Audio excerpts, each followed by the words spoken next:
हम लोग अभी स्केलर प्रोडक्ट जानेंगे। What is the scalar product of the two vectors. तो scalar product of two vector के लिए क्या करते हैं, ये भी एक वे है, way to multiplying the two vectors and what will be the result. The result after multiplying of two vectors the result will be a scalar. तो इसलिए इसको स्केलर प्रोडक्ट भी कहते हैं, डॉट प्रोडक्ट भी कहते हैं।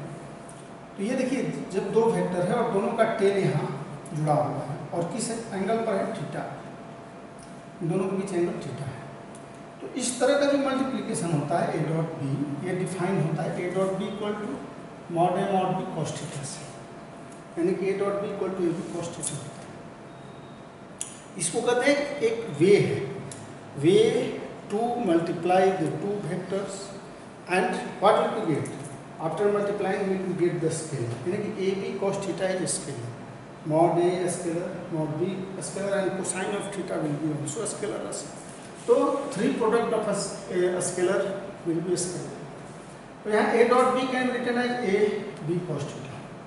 अगर हम A यहाँ से इस पर परपेंडिकुलर डालते हैं तो क्या आता है, B cos theta आता है, यानी कि A B cos theta, या इसको हम B A cos theta के रूप में भी रिप्रेजेंट कर सकते हैं।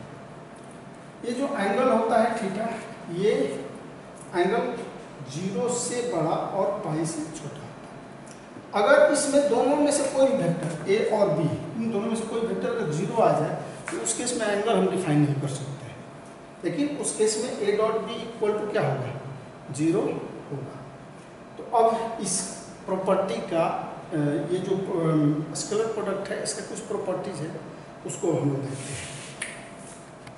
देखिए, जो डॉट प्रोडक्ट का कुछ ऑब्जर्वेशन है, इसको हमें दिमाग में रखना है और कुछ नहीं। जैसे A dot B scalar quantity है, तो यह scalar quantity always it will be real, A dot B. इसके बाद से अगर ए डॉट बी 0 है, A dot B equal to 0, in this case it is must to A perpendicular to B, यानी कि दोनों के बीच में अगर एंगल थीटा होगा, जैसे ए डॉट बी क्या होता है, A dot B equal to mod A mod B and cos pi by 2, तो value of cos pi by 2 is 0, then it will be 0। तो यानी कि इस केस में अगर a dot b will be 0, then a is perpendicular to b। इसमें ये दो केस निकलता है, इसमें ये भी होता है इधर a equal to 0 और b equal to 0, जो पहले मैं डील कर चुका हूँ। अब देखिए, उस केस में थीटा डिफाइन नहीं होता है। जब either a equal to 0 और b equal to 0, then theta will be not defined। theta will be defined only when जब a dot b equal to 0 and in this case a is perpendicular to b, then theta will be pi by 2।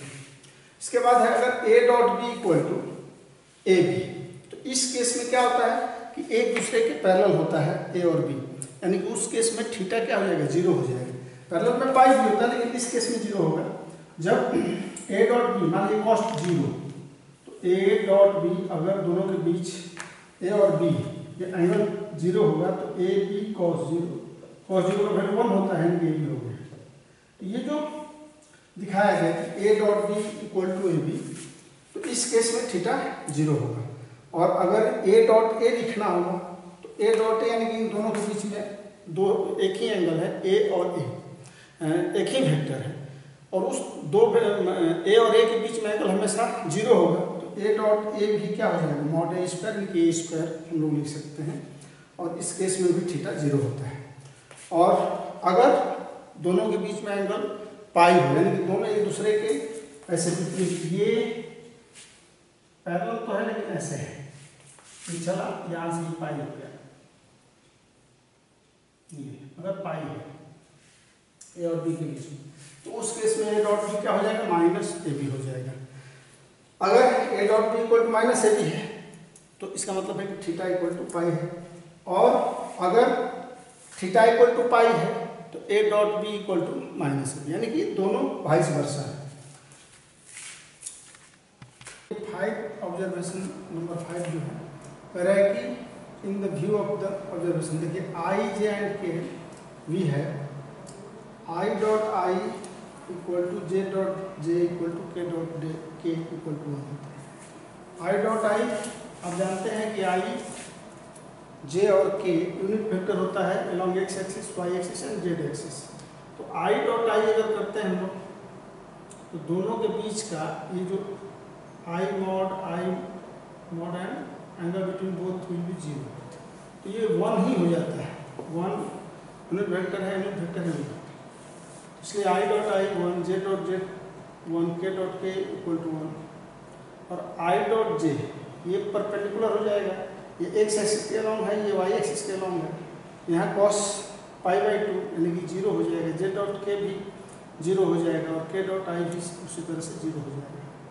तो ये इसका जरूरत पड़ता है हमें dot product में। Angle between two non zero vectors cos theta equal to a dot b divided by mod a mod b होता है, जैसे डिफाइन है a dot b equal to mod a mod b अभी किया गया cos theta से, तो cos theta से निकालना होगा तो a dot b divided by mod a mod b, और थीटा को हम लोग cos inverse a dot a divided by mod a mod b ले सकते हैं।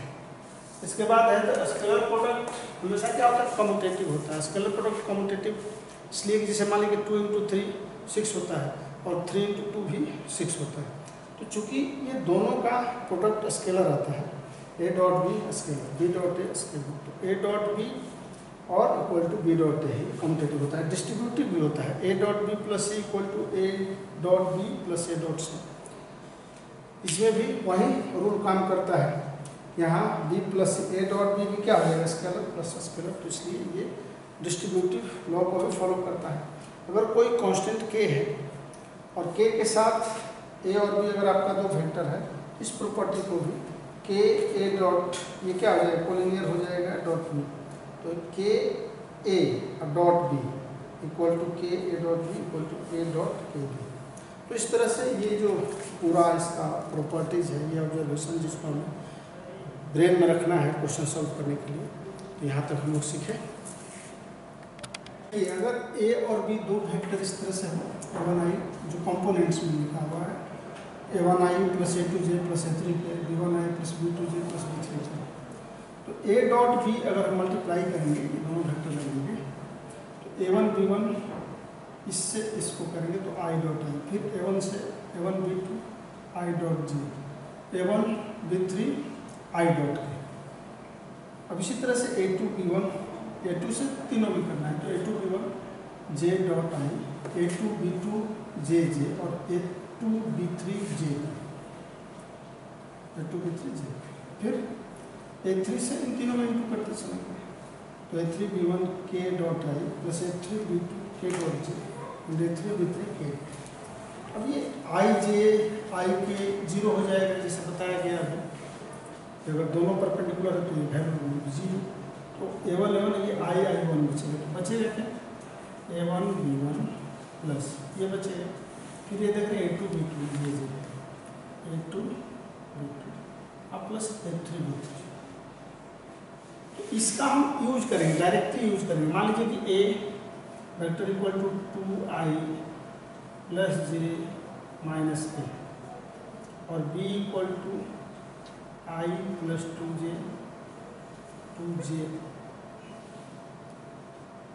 अब plus k।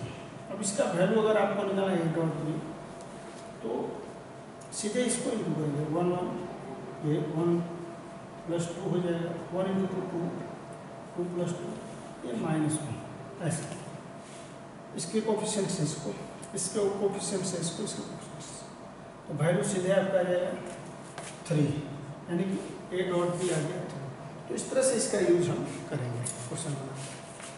Projection of A vector on A line, कोई भी वेक्टर है, वेक्टर ए का हमें इस लाइन पर प्रोजेक्शन निकालना है। ये अगर यह line along the P vector है, तो ये AC जो है, अगर हम लोगों को निकालना है cos theta equal to AC by A, AC ये जो प्रोजेक्शन है, प्रोजेक्शन मतलब इसका जो परपेंडिकुलर इस पर है, तो AC what will be the AC will be mod vector A cos theta. अब ये स्केलर प्रोजेक्शन कहलाएगा, क्या कहलाएगा, स्केलर प्रोजेक्शन। वहीं अगर वेक्टर प्रोजेक्शन की बात आप करोगे तो एक्चुअल में है क्या, ये यूनिट वेक्टर ये AC, इसका अगर हम लोग निकालेंगे AC ये, तो ये what will be the value, ये A का एक्चुअल में जो कंपोनेंट है हॉरिजॉन्टल कंपोनेंट्स वही है, वेक्टर A का हॉरिजॉन्टल कंपोनेंट ही इसका प्रोजेक्शन है। ये जो प्रोजेक्शन हम निकालते हैं, देखिए ये वेक्टर P इसके डायरेक्शन में अगर निकालेंगे तो एक्चुअल में ये AC into unit vector P होगा। इसको सिंप्लीफाई करते हैं, AC माने मॉड A cos थीटा, इन क्या होगा, अगर वेक्टर कंपोनेंट्स पूछा जाए तो AC यूनिट वेक्टर P हो जाएगा। यूनिट वेक्टर P को कैसे निकाला सकता है, AC vector P by mod vector P ऐसे। तो इसका कंपोनेंट्स, ये जो प्रोजेक्शन है, प्रोजेक्शन स्केलर प्रोजेक्शन, और ये क्या है वेक्टर प्रोजेक्शन, तो इसको हमें समझना है।